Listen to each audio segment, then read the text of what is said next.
માં ભારે પવન ફૂંકાયો। વાગડના મેળામાં વરસાદે રંગમાં ભંગ પાડ્યો।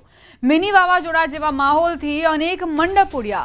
સાંગવારી માતાજીના મેળામાં રતનપર ખડેર વિસ્તારમાં પવન સાથે મુશળધાર વરસાદ ખાબક્યો, જેના કારણે આયોજકો પણ મૂંઝવણમાં મુકાયા।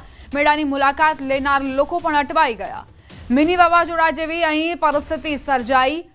વાગડના મેળામાં આ વાવાઝોડું એ વિલન સાબિત થયું છે, કારણ કે ભારે પવન અચાનક ફૂંકાવા લાગ્યો। ગતિ એટલી તીવ્ર થઈ ગઈ કે જે આસપાસના વિસ્તારોમાં ગોઠવણ કરવામાં આવી હતી તે પણ ઉડવા લાગ્યા। મંડપ ઉડવા લાગ્યા, પતરા ઉડવા લાગ્યા। વિસ્તારમાં પવન સાથે વરસાદ ખાબક્યો હતો અને ત્યારબાદ લોકો અહીં જ ફસાઈ રહ્યા। રતનપર ખડીર વિસ્તારમાં પવન સાથે વરસાદ ખાબક્યો। કચ્છના રાપરમાં ધોધમાર વરસાદ। ગેડી, ફતેહગઢ, ભીમસર, કીડિયાનગર, સુવાઈ સહિતના ગ્રામ્ય વિસ્તારોમાં વરસાદ। ગઈકાલે વાગડ વિસ્તારમાં 1 થી 3 ઇંચ વરસાદ નોંધાયો હતો, ત્યારે ફરી રાપર પંથકમાં પણ ધોધમાર વરસાદ ખાબક્યો છે। સંવાદદાતા મેહુલ જોડાઈ ગયા છે વધુ જાણકારી સાથે। મેહુલ, એક તરફ મેળામાં આજે વાવાઝોડું આવ્યું છે તેના કારણે લોકો પરેશાન થયા, બીજી તરફ રાપરમાં પણ ધોધમાર વરસાદ ખાબક્યો। કેવા પ્રકારની જાણકારી તમને પ્રાપ્ત થઈ છે? જી, ચોક્કસની વાત કરીએ તો હવામાન વિભાગની આગાહી વચ્ચે બપોરના સમયે છે તે વાગડ વિસ્તારમાં વરસાદની છે તે શરૂઆત થઈ હતી। ભારે પવન સાથે વરસાદની શરૂઆત થતા જે સાંગવારી માતાનો મેળો ભરાયો હતો ત્યાં પાસે જે મેળામાં સ્ટોલ લગાવેલા હોય છે તે પણ ભારે હવા પવનના કારણે છે તે ઉડવા લાગ્યા હતા। તો બીજી બાજુ જે ચાણિયા માતાજીના ફતેહગઢ પાસે મેળો ભરાણો હતો ત્યાં પણ વરસાદ છે તે વિઘ્ન ઊભું કર્યું હતું। ગઈકાલની જો વાત કરવામાં આવે તો 1 થી 3 ઇંચ જેટલો છે તે અહીંયા કને વરસાદ નોંધાયો હતો। તો વાગડ વિસ્તારના અન્ય જગ્યાની જો વાત કરવામાં આવે તો ગેડી, ફતેહગઢ, ભીમાસર, કીડિયાનગર, સુવઈ સહિતના વિસ્તારોમાં વરસાદ છે તે વરસ્યો હતો। તો હાલની જો વાત કરવામાં આવે તો હાલ ભુજ તાલુકા તેમજ આસપાસના જે ગ્રામ્ય વિસ્તારો છે ત્યાં પાસે ધોધમાર વરસાદની શરૂઆત થઈ છે। જી, આભાર મેહુલ જાણકારી આપવા માટે। તો કચ્છમાં જે ભારે પવન ફૂંકાયો અને વરસાદ વરસ્યો તેના કારણે ભારે મુશ્કેલી સર્જાઈ છે। રાપરમાં ધોધમાર વરસાદ વરસ્યો, ફતેહગઢ, ભીમસર સહિતના વિસ્તારો પ્રભાવિત જોવા મળ્યા। બીજી તરફ આપ મેળાની તસવીરો જોઈ રહ્યા છો। એ મેળામાં ભારે પવન ફૂંકાયો હતો, જેના કારણે લોકો અહીં અટવાઈ ગયા હતા।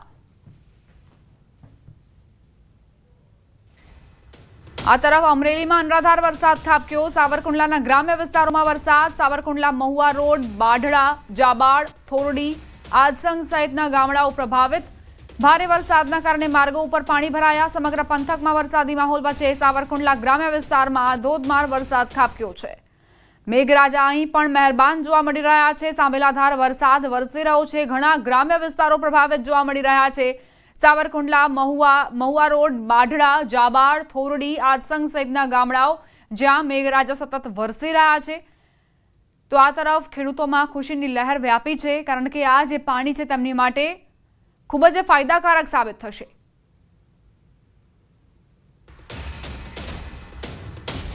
સમાચાર રાજકોટથી। છાપરવાડી 2 ડેમ છલકાયો છે। જેતપુરના વાળા ડુંગરા ગામ પાસેનો ડેમ છલકાયો। ડેમના ઉપરવાસમાં વરસાદના પગલે પાણીની આવક થઈ।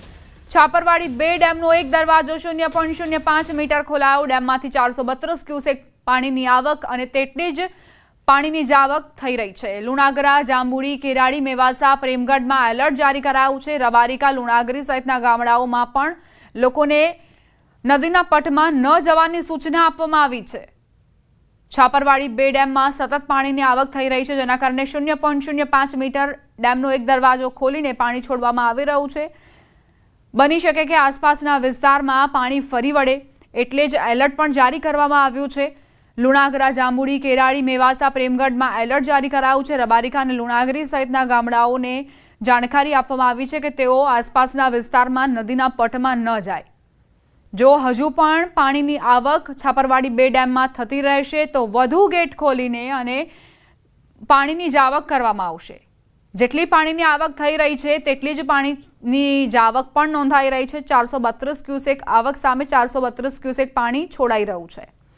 છાપરવાડી 2 ડેમ જે છલકાયો છે અને આસપાસના વિસ્તારોના ગામડાઓને પણ એલર્ટ જારી કરવામાં આવ્યું છે કે તેઓ ડેમથી દૂર રહે, નદીના પટથી દૂર રહે, કારણ કે જો પાણીનો વધારો થશે ડેમમાં ત્યારબાદ તરત જ નિર્ણય લેવામાં આવશે, વધુ ગેટ ખોલીને અને પાણી છોડવાની પ્રક્રિયા હાથ ધરાશે।